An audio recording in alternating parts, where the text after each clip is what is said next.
Hello दोस्तों, कैसे हैं? बढ़िया हैं यार। इस बार ना थोड़ा सा मैं ना अपसेट हूँ क्योंकि न्यूज़ ही ऐसी है, राइट। न्यूज़ ये है कि आईएम रोहतक ने अपनी डेट्स भी अनाउंस कर दी हैं कि किस दिन को वो एग्ज़ाम लेने वाले हैं। आईएम रोहतक ने आईपी मैट के बारे में बात कर रहा हूँ। आईपीएम का जो एग्ज़ाम उनका होता है वो कब लेने वाले हैं, राइट। तो वो डेट आ गई है। डेट के साथ साथ इस बात के लिए भी थोड़ा सा मतलब डेट तो मई में है। मतलब इस बार की जो मई है वो कहीं ना कहीं थोड़ा बहुत नहीं बहुत गर्मी आपको लेकर आने वाली है, क्योंकि एग्ज़ाम जो है, अगर आप बात करें आईएम रोहतक की या आईएम इंदौर की, तो दोनों ही आईपी मैट के एग्ज़ाम जो हैं वो इस बार मई में है। तो मैं डेफिनेटली बोलूँगा कि इस बार थोड़ा सा पसीना तो छूटने वाला है मई में, राइट, है ना। लेकिन अपसेट करने वाली बात क्या है सर? आपने शुरुआत में बोला कि मैं थोड़ा सा अपसेट हूं, तो क्या बात है? अपसेट करने वाली बात यह है दोस्त कि इस बार का जो एग्जाम है इंदौर रोहतक का, उसने अपनी जो सीट्स हैं वो थोड़ी सी कम कर दी हैं। जी हाँ, 15 सीट कम हो गई हैं। मतलब अब आपके पास जो नंबर ऑफ सीट्स अवेलेबल हैं वो हैं ओनली 165। जी हाँ, टोटल नंबर ऑफ सीट्स जो हैं वो 165 हैं, जिसमें 10% सीट्स जो हैं ईडब्ल्यूएस के लिए, मतलब इकोनॉमिकली वीकर सेक्शन जो कैंडिडेट्स हैं उनके लिए जो सीट्स हैं वो इसमें इंक्लूडेड है। मतलब आपकी टोटल सीट्स जैसे बोला जाए कि 150 हैं, और उसमें 15% सॉरी 15 सीट्स मतलब 15 सीट्स मतलब 10% ऑफ द 150 जो है वो 165 ऐसे बन जाएंगी, है ना, राइट। अच्छा, बाकी जो भी चीज़ें हैं उसमें कोई चेंज नहीं है, प्रोसीजर वही है। आपका एग्ज़ाम होगा, एग्ज़ाम में भी जो सेक्शंस थे उनमें कोई चेंज नहीं है। जो 3 सेक्शंस आपके होते थे, क्यूए का, लॉजिकल रीजनिंग का और वर्बल एबिलिटी का, ये वही होने वाला है। सेम पैटर्न, सेम सब कुछ, कोई दिक्कत नहीं, वहाँ तक कोई प्रॉब्लम नहीं है। बस एग्ज़ाम जो है वो मई में है।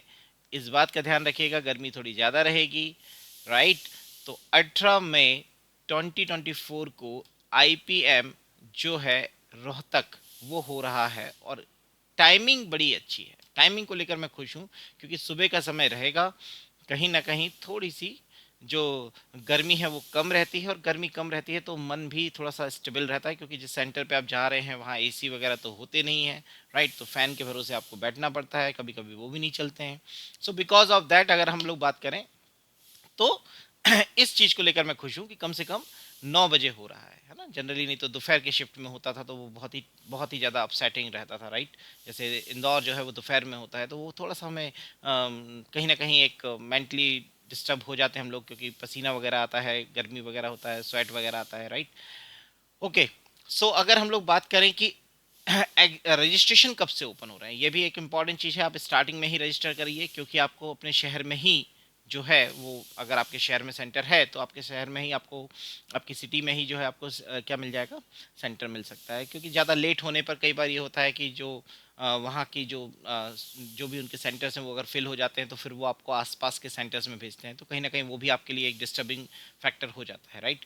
सो 6 फैब 2024 से रजिस्ट्रेशन ओपन है, और 10 अप्रैल 10 अप्रैल को ये क्लोज हो जाएंगे। अभी टेंटेटिव है तो डेफिनेटली हम बोल सकते हैं कि थोड़ा बहुत ऊपर नीचे हो सकता है, बट जनरली आईएम ऐसा करते नहीं है, राइट। जनरली आईएम ऐसा नहीं करते हैं, है ना। खैर आईएम ने इस बार तो सीरियसली बहुत ज़्यादा शॉकिंग न्यूज़ है ये कि यार 15 सीट 30 सीट्स हमारी कम कर दी हैं, या बोला जाए तो ओवरऑल 15 सीट तो हमारी कम हो गई हैं, राइट, है ना। ओवरऑल 15 सीट्स तो हमारी कम हो गई हैं, और कहीं ना कहीं हम लोग जो लोग होते हैं, हम लोग जो टीचर्स लोग होते हैं वो लोग बोलते हैं बेटा सीट्स तो बढ़ेंगी, सीट्स तो बढ़ेंगी। तो कहीं ना कहीं बच्चे हम लोगों को भी बोल रहे होंगे कि अरे सर आप लोग बोलते हो सीट्स बढ़ेंगी, इस बार तो सीट्स कम हो गई, क्या करें बेटा, हमारे हाथ में नहीं है। हम लोग सोचते हैं कि यार शायद ज़्यादातर अभी तक जो है सीट्स बढ़ाई जाती हैं। मैंने शायद बहुत ही कम बार ऐसा देखने मिलता है, उसमें से ये एक है कि नंबर ऑफ सीट्स यहाँ पे कम हुई हैं, राइट। दूसरी बात यह है कि कहीं ना कहीं इस बात को लेकर आप लोग जरूर फोकस रहिएगा कि जो पर्सनल इंटरव्यू यहाँ पर होता है वो इन 3 बातों को लेकर होता है। एक तो एकेडमिक, जनरल अवेयरनेस और communication skill, right. Definitely communication skill, आप इंग्लिश इतना अच्छे से पढ़ लेते हैं कि आपको दिक्कत नहीं जानी चाहिए। फिर भी कुछ जो बातें होती हैं वो आप अपने टीचर से बात करके डेफिनेटली उनको आप दूर कर सकते हैं, जो भी आपके अंदर कमियां हैं, राइट। और एकेडमिक जो है ये डेफिनेटली आपका जो भी चल रहा है, अगर आप पीसीएम है तो उससे रिलेटेड आपके क्वेश्चंस पूछे जाएंगे, अगर आप कॉमर्स स्टूडेंट हैं तो उससे रिलेटेड आपसे बात करी जाएगी, अगर आप आर्ट्स स्टूडेंट हैं तो उससे रिलेटेड आपसे कुछ बातें करी जाएंगी। जनरल अवेयरनेस ये बहुत ज़रूरी चीज़ है, आपके आसपास के जो भी चीज़ें हैं वो आप ज़रूर जानकारी रखिए, राइट, ज़रूर जानकारी रखिए। जनरल अवेयरनेस बहुत ज़्यादा इंपॉर्टेंट चीज़ है, राइट, है ना। क्योंकि आपको ये पता होना चाहिए कि आसपास के आपके विधायक कौन है, मतलब दैट मीन्स एमएलए कौन है, राइट, है ना। तो आपको ये सब बातें पता होनी चाहिए। कहीं ना कहीं वो लोग पूछ लेते हैं आपके यहाँ के आसपास का फूड कौन सा अच्छा है, कुछ भी ऐसी बातें, राइट, कौन सी चीज़ है जो आपके आसपास है ना। तो ये जनरली आप लोग हमेशा अपने अपने लेवल पर अपडेट करके रखिए, राइट। सो और 60% जो है वो आपका क्या है यहाँ पर मिनिमम होना चाहिए, तो उसमें भी कोई चेंजेस ऐसे नहीं है। और जो S T S C category के बच्चे हैं या पीडब्ल्यूडी के बच्चे हैं उनके लिए 55% है, राइट, 5% का उनको 5 मार्क्स का या 5% का उनको बेनिफिट है। दूसरी बात अगर हम लोग बात करें कि एज लिमिट के लिए उन्होंने सीधे सीधे बोला हुआ है कि जो एज लिमिट है वो 20 साल, मैं आपको दिखा देता हूँ, 20 ईयर्स होनी चाहिए, चाहे आप किसी भी कैटेगरी को बिलोंग करते हैं। मतलब एज को लेकर उन्होंने यहाँ पर सीधे सीधे बोला हुआ है कि हम कैटेगरी बेनिफिट्स आपको नहीं देंगे, आपको एज जो है वो 20 ईयर्स ही आपकी होनी चाहिए, राइट।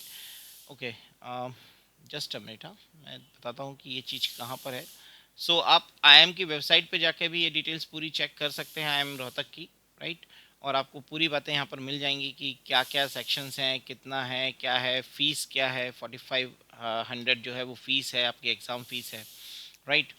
सो ये है हमारे लिए कैटेगरी एडमिशन के लिए जो एक्चुअली क्राइटेरिया होना चाहिए, वो ये है कि दोनों कैटेगरी के लिए क्या होना चाहिए। और इसमें मैं जो बोल रहा था 20 ईयर्स, तो मैक्सिमम एज जो है वो 20 ईयर्स दोनों के लिए है। तो ये बात इन्होंने यहाँ पर बोली हुई है, राइट। अब हम लोग जाते हैं, हमारी इंपॉर्टेंट कुछ डेट्स हैं, इनको ज़रूर याद रखिएगा। इनमें चेंज हो सकता है क्योंकि इस बार इलेक्शन भी है, राइट। तो मे भी शायद कुछ चेंजेस हो सकते हैं, और शायद इसीलिए इन्होंने 18 मई को रखा होगा कि शायद इलेक्शन बीच में ना आए, राइट, ऐसा मेरा मानना है। So online application form open हो रहे हैं 6 Feb को। Last date of the admission जो है वो है 10 अप्रैल को। आईपीएम का जो रोहतक का एग्ज़ाम है वो हो रहा है 18 मई को, राइट, और सुबह 9 बजे। Announcement of call for the personal interview, online personal interview जो होता है इनका, वो उसके लिए आपको जो आएंगे कॉल्स आएंगे वो एक फर्स्ट वीक ऑफ जून में आ जाएंगे, सेकेंड वीक ऑफ जून में आपका इंटरव्यू होंगे ऑनलाइन। और जो आपका फर्स्ट वीक ऑफ जुलाई है वहाँ पर आपका सिलेक्शन अगर आपका हो जाता है तो आपकी लिस्ट आ जाएगी, और फर्स्ट वीक ऑफ अगस्त से आपका सेशन स्टार्ट हो जाएगा। Yes, it is very good, क्योंकि आपके फर्स्ट वीक ऑफ जून में अगर ये हो जाता है तो मुझे लगता है बेहतरीन जून को एंजॉय करने का समय आ जाएगा, राइट। तो बस पूरे इसमें जो एक दुख वाली बात है वो एक ही है, दर्द जो है वो एक ही है कि भाई 15 सीटें कम हो गई हैं यार, सॉरी यार, बट क्या कर सकते हैं ना हम। मैं भी डिसअपॉइंट हूँ कि यार, पर हमारे हाथ में कुछ नहीं है, आईएम ने फैसला किया है तो आईएम के हाथ में ही सब कुछ है, राइट। सो आई होप आपको ये वीडियो बहुत अच्छा लगा होगा, या आपको इन्फॉर्मेशन पूरी मैंने दी है। बहुत हद तक मैंने कम समय में कोशिश करी है कि ज़्यादा से ज़्यादा बातें आपको बता दूँ जो काम काम की बातें हैं, राइट। तो अगर आपको ये पसंद आया है तो प्लीज़ इसको अपने दोस्तों तक शेयर करिए, जिससे कि उन तक ये बातें पहुंच जाएं कि हाँ क्या क्या एक्चुअली में हो चुका है, क्या क्या हो रहा है। और थोड़ी सी तैयारी ज़्यादा मेहनत करनी पड़ेगी क्योंकि कंपटीशन थोड़ा सा तेज हो गया, थोड़ा सा ज़्यादा हो गया अब, है ना। क्योंकि 15 सीटें बहुत होती है ना, राइट। क्योंकि रेशो के हिसाब से देखा जाए तो 15 सीटें मतलब अल्टीमेटली आपका 10% तो कहीं ना कहीं लगभग 10% आपका क्या हो गई है, सीट्स कम हो गई हैं, राइट। सो आई होप आपको ये वीडियो पसंद आया होगा। तो प्लीज़ हमारे जो कैरियर लॉन्चर का चैनल है इसको सब्सक्राइब करिए, और हमारे इस वीडियो को जितने ज़्यादा दोस्तों तक आप पहुंचा सकते हैं पहुंचाइए। Thank you very much.